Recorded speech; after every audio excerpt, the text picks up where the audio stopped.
Hey everybody, Coach Lucas here.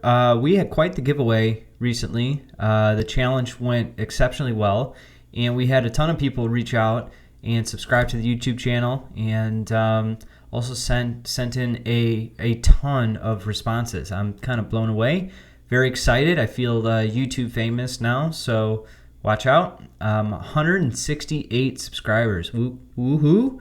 Very exciting, and yeah, I think we'll do 200. And then we'll do the raffle. So the goal is to get to 200, and then we'll do that raffle and give away that VEO camera. But what the purpose of this video is to reply to the responses that I got, to share insight, stories, lessons, feedback, anything that I can to provide value for the things that you guys are looking for. So let's go ahead and get started. I think this one will also be split up into a couple parts. I have 18 pages of feedback, which is absolutely phenomenal. And we did about 30 minutes that got us through page 4 in the last video. So we already did a video for 30 minutes, and that got us through 4 pages. So I'm not going to try to do math here on the spot, but we can go ahead and dive in and let's get this thing started. So the first one here has to do with mental mindset and resiliency ideas. That would be great. This person's daughter tends to come down on herself and decrease her effort and toughness when things don't seem to go their way. Often she's also tasked with playing a position that she's less comfortable with because it will help the team more. We're trying to get her pleased with the opportunity to play and learn different positions and be outside of her comfort zone, as well as general soccer tactics. She is an attacking center midfielder or forward. Yeah, so with this one, I'm sure you guys are familiar with something called positive affirmations, but the way the brain works is that your thoughts affect your emotions, and your emotions affect your behaviors. And so if you're thinking about the war in Ukraine, and you're thinking about death, and you're thinking about missiles, and you're thinking about bombs, those thoughts are going to affect your emotions, and you're going to feel negative. And chances are your behavior is going to be negative.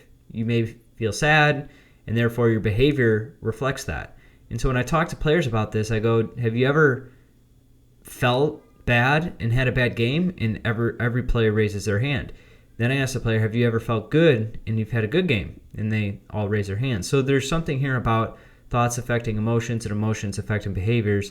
And in this particular situation, the player, when it comes to resiliency, needs to know how to put the right thoughts in the brain to control the emotions.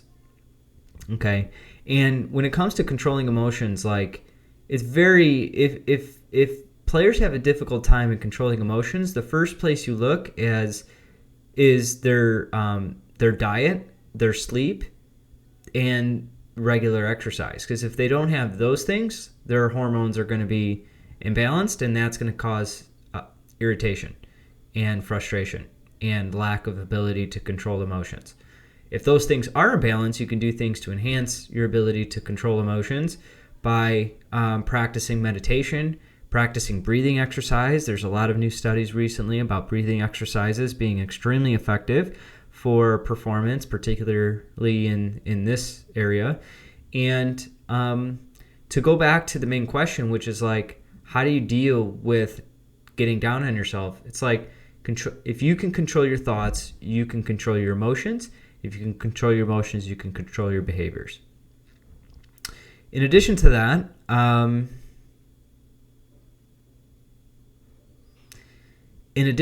it's important once a player gets a handle on doing that and they get good at that, they can start using mechanisms to trigger thought patterns. Okay? So, for example, like Mia Hamm, I believe, did this, where like if she made a mistake, or she was getting out of her groove, or if she was in like a slump or whatever, wasn't getting the ball, wasn't getting good, just feeling down, I think she would like tighten her headband. She would tighten her ponytail. I know other players that would do this, and they would tighten their shin guards or tighten their socks. So doing this like little routine, this little like trigger to trigger thought patterns that will trigger the correct emotions. And again, we're talking about positive affirmations here, and those emotions will trigger the right behaviors.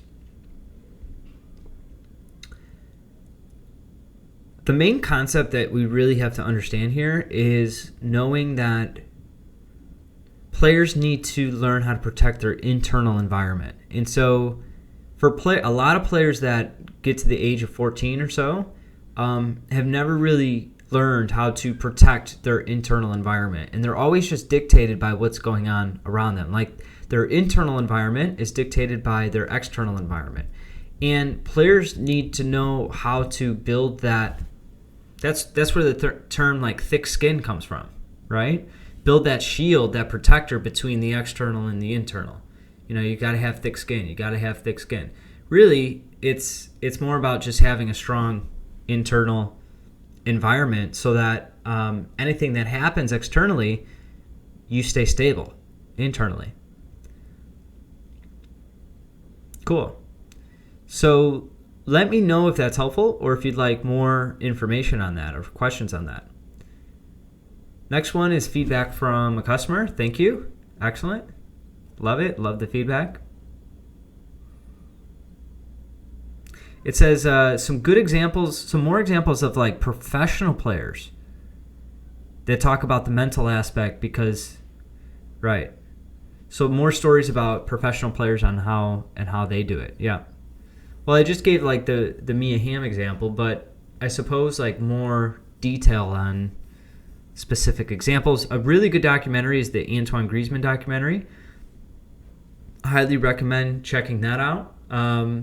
That has a lot to do with resiliency, and that's on Netflix. If you have a soccer player and they have not watched that, you should make that part of family movie night.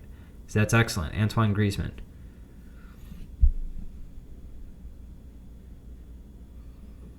Cool.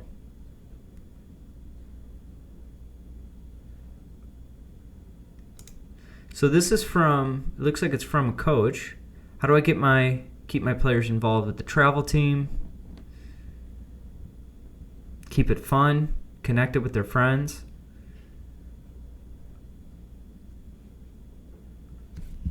Playing in academy clubs. One is on the verge of ECRL. They are great kids and want to continue playing at the local level to keep it fun. Yeah, so there's really three main playing environments that these players should be involved in at all times. Number one is the structured environment. So that's their club or their academy. Number two is the free play environment. So pick up soccer or scrimmages. And then finally, number three is private play. So training on their own, not with a private trainer, but training on their own. And if they're in part of those three, I think we talked about this in the last one. If they're part of those three environments regularly, those environments are going to feed off of one another. So that's important. Good.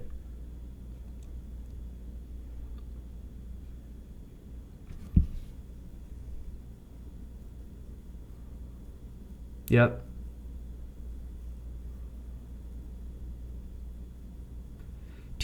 So this is from another coach, teaching players how to overcome obstacles, overcome their own thoughts, because sometimes they get in their own head. I always tell my players that they should never say, I can't, because if they do, well, then they've already quit. They should use, I currently struggle with, or I am going to try. Plus, maybe videos explaining positioning, attitude towards the game, and ways they can achieve their next level. Also, maybe ways to develop their skills to increase the mental mindset. Plus, give your thoughts as to why it benefits the player and their team. Thanks for your time. I hope my ideas help in some way. Thank you. Yeah, excellent.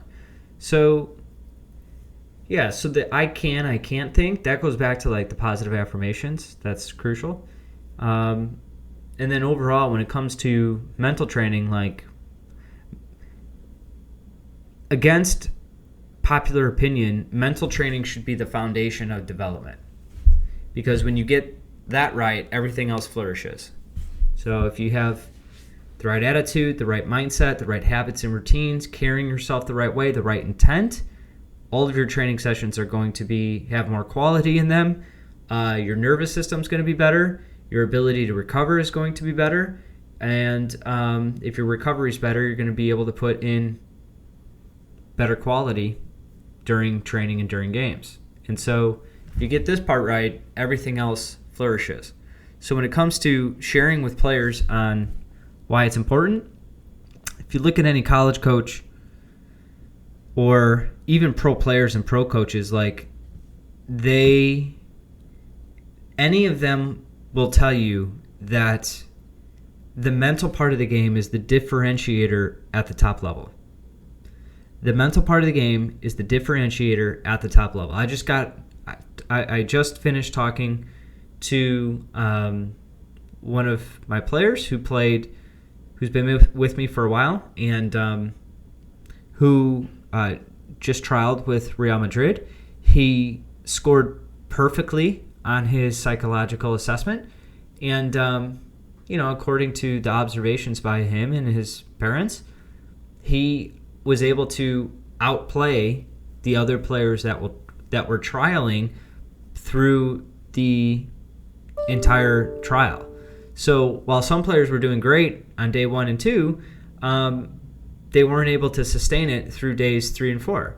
But for him, he actually not only was able to play great on days 1 and 2, but he played better on days 3 and 4. So everyone else started up here and went like this, and he started here and went like this. And so that's a good example. And then again, going back to like the college coaches or pro players, again, they attribute their success to their ability to be mentally strong. So I'll say it one more time. Against popular opinion, mental training is foundational. Cool. How and what frequency should soccer players train by age? Cool. Yeah, so in this one, now I'm realizing why I'm so confused. I feel like I've answered all of these questions, and the truth is I did answer all these questions, but the last video got cut off. So that's why I'm getting confused here. Sorry about that. Cool. So frequency. What's the frequency of what players should do? So training frequency and game frequency. Yeah, so the rule of thumb here is to play 3 hours a day, 6 days a week for 10 years, which equates to 10,000 hours. So there's this 10,000 hour rule. Malcolm Gladwell, I think his name is, wrote the book called Outliers. It's a pretty interesting book. I wasn't the biggest fan of the book, but it was interesting. And this particular topic that he talked about was actually really intriguing, and I actually do agree with this. So he says 10,000 hours equates to world-class mastery, and they studied different disciplines, so like tennis, golf, piano, violin, soccer, basketball, and looked at the players that were at world class, identified how much practice they did, and came up to this rough estimate of like 10,000 hours equals world class mastery. So there's no reason there's no reason not to believe that that's like a good goal. And when you break that out, when you break the math out, it boils down to 3 hours a day, 6 days a week for 10 years, which is not incredibly off like what's expected. So your player probably is already training 3 days a week, maybe even 4, and has a game. So with all that, that's an hour, 90 minutes. So that's 4 hours right there.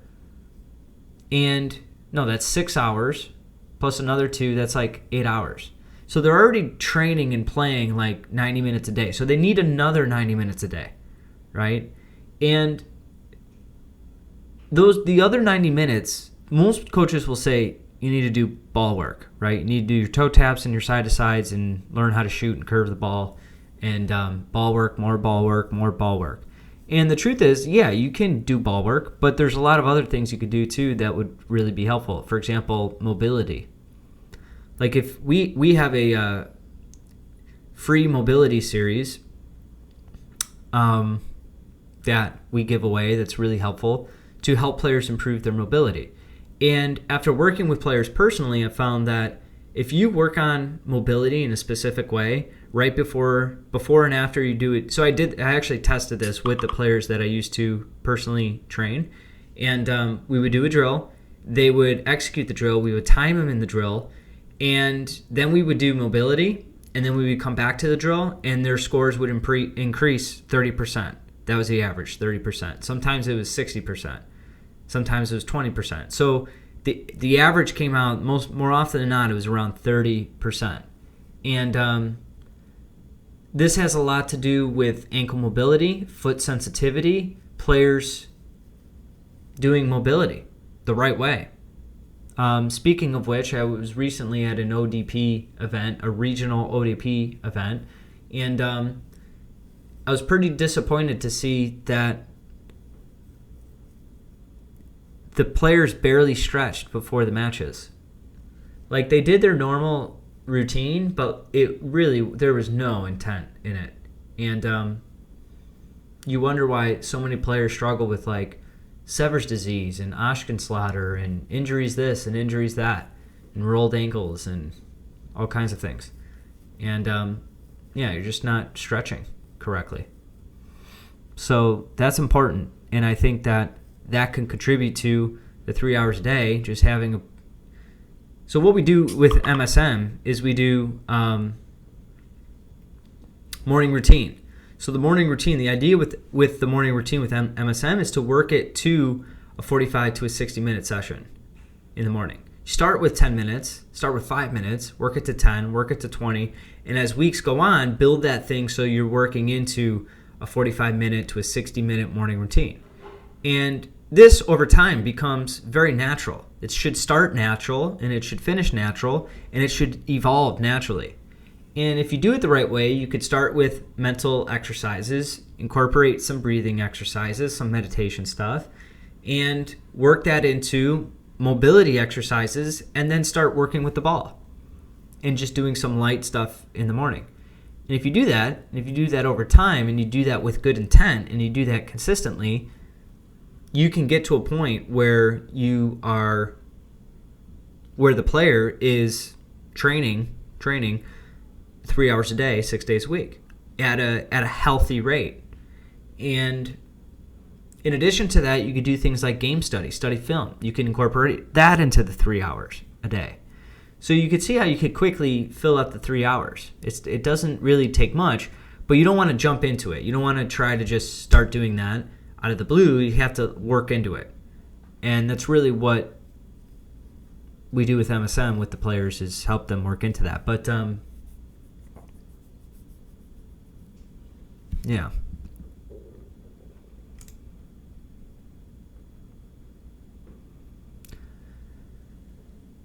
So the big question is, if kids are recruited at 9 years old, this is a good one. The other question for me is, what is the ideal path to a professional career and the many roads there, particularly for the European leagues? I personally think that U.S. soccer will not win the World Cup until more U.S. players are training and competing against the best every week. So the big question is, if kids are recruited at 9 years old by the big clubs from the outskirts of Paris, London, and Spain, is there any chance to make it? If so, how? Yeah, there's plenty of chances to make it. You could see how that what would you say, that surface is cracking already. You could see these American players that are finding ways into the Bundesliga, into the Premier League, into La Liga, and it's cracking. And a lot of Europeans are now actively setting up, they're actively establishing pathway systems in the U.S. Like they're actively growing and establishing, trying to get roots into the U.S. They know U.S. players are good. And I would personally disagree with like the whole thing with like U.S. won't win a World Cup. They will win a World Cup for sure. It's just going to take time. Like there's very good players in the U.S. In fact, I would argue that the U.S. is probably the most underrated soccer development country in the world. And the truth is, like, we think it's so bad here, like the system's so bad here. It's not that bad. It's pretty good. It's actually pretty good. And the players are getting better, and every generation is getting better and better and better and better. And before long, we'll be the best in the world, and we'll take that reign, and there won't be any turning back. Yeah, that will happen for sure. So anyhow, these countries are looking to the U.S. to find players more actively. Every year, they're getting more and more active in doing this. And what's important to understand on how to help your player navigate the pathways is by leveraging experiences and status. Leveraging experience and status. So, for example, if your player goes and plays ODP, right? Let's say they play ODP State or ODP Regional. You can use that as leverage to get on Team X of this particular league, right? Or if your player goes abroad and plays a camp in England or something, they will, and they come back, they can use that as leverage to get into a certain team or get a tryout. And if you look at the diagram of the pathways in the U.S., like there's USL, UPSL, MLS, USL 1, now there's MLS Next, MLS 2, NPSL. So let's say your player goes and plays for NPSL, which for anyone that's listening to this, if you have a player that's serious about soccer and likes the game and is going to play until they're 20, they do it somewhat at a quality rate, like they can play at NPSL. So once you get there, then you earn like status and experience, and you can use that as leverage to get to USL 1 or USL Championship. Then if you get to USL 1 or USL Championship, now you can use that as leverage to play in overseas, right? Whether it's in England, if it's the Championship division, or even below that, or in Germany, or there's ways to work your way up. The point is to use experiences and status as leverage. In the meantime, for the player, it should be all about development, all about focusing on having fun and living the lifestyle that's healthy, not burning out, living the lifestyle that's healthy so that growth is natural. And then on the back end, getting them into these different experiences and leveraging these different experiences to kind of move up the way. I just talked to, I know players that have done this. Like these exact examples have, leveraged their invite to the ODP regional to get interest from Barca residency program. Then they're getting scholarship Barca residency program. Now they're getting looks at potential U.S. national team call ups, and then from there so you could see how you can navigate there.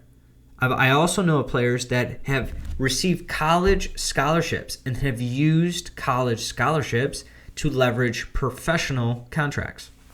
So like, over here, like USL Championship, guess what? Stanford wants to give me a full ride. What do you think about that? Yeah, so you can leverage experience and status to kind of move up the ladder and be optimistic, because the days of like American soccer sucks is going to be soon over.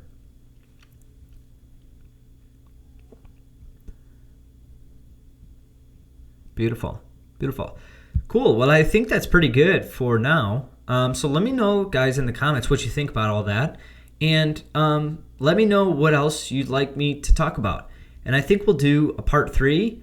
We only got to page 6 of 18, so I think part 3 will be sufficient. I don't think I'll do videos on all this feedback, but I think we're heading in the right direction. So the point with this is, let me know what you guys like. Let me know what you guys want. Keep letting me know, and I'll continue to put emphasis on those things and try to provide as much value as possible. Thank you for listening to this. If you're listening to this at this point, you spent 25 minutes with me, so I appreciate you. God bless. Smash the like button. Talk to you soon.